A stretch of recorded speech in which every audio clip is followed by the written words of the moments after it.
One night, this girl witnessed her family being raped and murdered by Greek hoplites. They didn't let go of her either. She was tied up and became their sex slave, and had a series of terrible days. After being infected, she was thrown away like trash. When little girl was completely hopeless, a Persian emissary saved her. Artemisia swore that she would destroy Greece to avenge her family one day. She gradually grew up and practiced hard. Time flew. Artemisia killed numerous enemies and achieved many feats, and finally became a naval commander. The Battle of Marathon took place, in which King Darius of Persia was killed by General Themistocles of Athens. Artemisia knew that her chance had come, so she convinced the prince Xerxes, "Only the gods can defeat the Greeks." Xerxes bathed in an otherworldly liquid, and then became the 8-foot-tall god king. He returned to Persia, and declared war on Greece to avenge his father. And Artemisia's plan started too.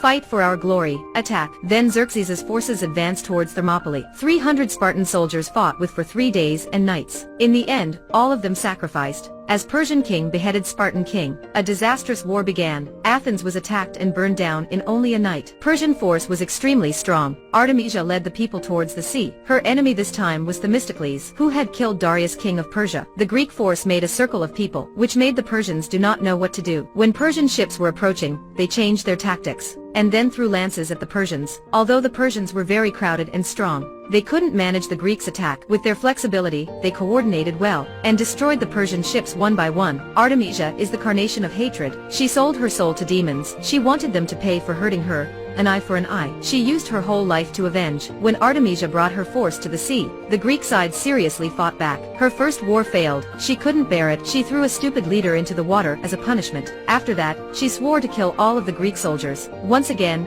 Artemisia started a fight, but the Greeks soon made a trap. In the pea soup fog, the Greeks pretended to retreat, and then disappeared. When the Persians came in, they were stuck in a crevice. The Greeks charged the Persian ships from the cliffs above and killed many of the Persians. After a violent fight, the Persian soldiers were almost killed. After 2 severe fails, Artemisia had no other way than change her tactics. She then came up with an idea. Impressed with Themistocles' skills, Artemisia invited him to her ship. He not only wasn't scared, but he also came there. Artemisia wanted to lure him to the Persian side, so they had sex together. So beautiful she was, no man could turn Artemisia down. But after that, Themistocles still refused her offer, which caused Artemisia extremely angry. So she decided to kill all the soldiers that he's proud of. She wanted to win this man. A new war began. Artemisia used a new tactic this time. The Persians spilled tar into the sea, and then sent suicide bombers to swim to, and board the Greek ships with their flame bombs. An Athenian managed to kill one of the Persians, who fell into the tar carrying a torch, causing ships from both sides to explode. A big explosion. Artemisia picked up the arrow and fired at a soldier. All the Greeks were engulfed in flames. Themistocles was also believed to be dead. Artemisia was successful.